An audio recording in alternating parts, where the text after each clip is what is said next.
Hello everyone, इस video lecture में English articles के रिलेटेड इंतहाई अहम 10 एमसीक्यूज डिस्कस करेंगे। बहुत ही इंपॉर्टेंट वीडियो लेक्चर है, एंड तक लाजमी देखिएगा। फर्स्ट क्वेश्चन कुछ इस तरह से है, दिस इज डैश हेनियस क्राइम। सो दो जो कॉन्सोनेंट्स हैं ए और एन, ए को हम उस वक्त यूज़ करते हैं जब कॉन्सोनेंट साउंड हो, एन को हम उस वक्त यूज़ करते हैं जब वावल साउंड हो। सो यहाँ हेनियस दिया हुआ है। हेनियस की अगर हम बात करें तो हेनियस कॉन्सोनेंट साउंड दे रहा है, इसीलिए आ हेनियस क्राइम होगा। दिस इज़ आ हेनियस क्राइम का मतलब है ये एक घिनौना जुर्म है। सो यहाँ आर्टिकल ए का यूज़ किया जाएगा। नेक्स्ट है ही वेंट डैश आर एगो। सो यहाँ आर दिया गया है, इसमें एच जो है साइलेंट है। सो ये जो है वाविल साउंड दे रहा है, इसीलिए हम यहाँ एन यूज़ करेंगे। He went an hour ago, he went an hour ago इसका करेक्ट आंसर है। She is dash university student. So यहाँ हम आर्टिकल ए का यूज़ करेंगे क्योंकि यहाँ वर्ड यूनिवर्सिटी दिया हुआ है। यूनिवर्सिटी की अगर हम बात करें तो यूनिवर्सिटी कॉन्सोनेंट साउंड देता है, इसीलिए she is a university student, यही इसका करेक्ट आंसर होगा। छोटी सी रिक्वेस्ट है कि चैनल को ज़रूर सब्सक्राइब करें, वीडियो को लाइक एंड शेयर ज़रूर करें। नेक्स्ट क्वेश्चन है, this is dash historical fair. So यहाँ वर्ड हिस्टोरिकल दिया गया है। हिस्टोरिकल की बात करें तो हिस्टोरिकल का जो साउंड है वो कॉन्सोनेंट साउंड है, इसीलिए आर्टिकल ए का यूज़ किया जाएगा। This is a historical fair का मतलब है ये एक तारीख़ी मेला है। सो यहाँ हम आर्टिकल ए का यूज़ करेंगे। नेक्स्ट क्वेश्चन है, this is dash honour for me. So यहाँ ऑनर वर्ड दिया गया है और इसमें एच साइलेंट है और ये वावल साउंड दे रहा है। So this is an honour for me, यही इसका करेक्ट आंसर होगा। This is an honour for me. Next question है, eating dash apple every day is good for health. So यहाँ हम आर्टिकल एन का यूज़ करेंगे। Eating an apple every day is good for health, रोज़ाना एक सेब खाना सेहत के लिए अच्छा होता है। सो यहाँ एप्पल दिया हुआ है जो कि वावल साउंड दे रहा है, इसीलिए हम एन का यूज़ करेंगे।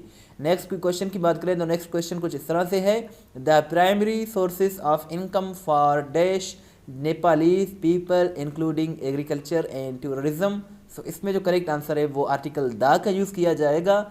जो भी नेशनलिटी हो किसी मुल्क को जो है अगर हम मेंशन करना चाहें, जैसे पाकिस्तान से पाकिस्तानी, जब पाकिस्तानी हम वर्ड यूज़ करेंगे तो उससे पहले हम आर्टिकल द का यूज़ करेंगे। जापान से जापानीज़, इंडिया से इंडियंस, चाइना से चाइनीज़, और इसी तरह नेपाल से पहले भी हम नेपालीज़ जब यूज़ करेंगे तो उससे पहले हम आर्टिकल द का यूज़ करेंगे। सो द आर्टिकल यहाँ करेक्ट आंसर है। Education is very important in dash life. यहाँ किसी आर्टिकल की रिक्वायरमेंट नहीं है। Education is very important in our life, यही इसका जो है करेक्ट आंसर होगा। ज़िंदगी में तालीम बहुत अहम है। नेक्स्ट क्वेश्चन है, I met dash European today. मैं आज एक यूरोपीय से मिला। सो यहाँ यूरोप वर्ड दिया गया है जो कि कॉन्सोनेंट साउंड दे रहा है। So I met a European today, यही इसका करेक्ट आंसर होगा। I met a European today, यही इसका करेक्ट आंसर है। नेक्स्ट क्वेश्चन है, this is dash a U. ये जो है एक यू है, यानी कि यू कहते हैं इसको अपने फीमेल शीप को। So this is a ewe का मतलब है यह यू वर्ड दिया गया है जो कि कॉन्सोनेंट का साउंड दे रहा है। सो यहाँ हम यूज़ करेंगे this is a ewe, this is a ewe इसका करेक्ट ऑप्शन है। और नेक्स्ट क्वेश्चन जो है वो इस तरह से है, everyone will have dash opportunity to comment. So everyone will have an opportunity to comment. So यहाँ अपॉर्चुनिटी वर्ड दिया गया है, अपॉर्चुनिटीज़ जो है वावल साउंड दे रहा है, इसीलिए हम एन का यूज़ करेंगे।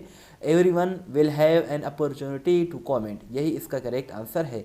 ये क्वेश्चन आपके लिए है, इसका आंसर ज़रूर दीजिएगा। Dash money is important but I can't buy dash happiness. So ये आप कमेंट सेक्शन में ज़रूर बताइएगा। testpoint.pk विज़िट करके अपना टेस्ट ज़रूर लें। testpoint.pk बहुत ही अच्छी वेबसाइट है जहां हर सवाल वज़ाहत के साथ अपलोड की जाती है, जहां से आप अपना टेस्ट भी ले सकते हैं, PDF भी डाउनलोड कर सकते हैं। इसका लिंक डिस्क्रिप्शन में मौजूद है। अगर आप हमें व्हाट्सअप के स्टेटस में फॉलो करना चाहते हैं तो ये हमारा व्हाट्सअप नंबर है। Thanks for watching till and. दुआ में याद रखें। अल्लाह हाफिज़।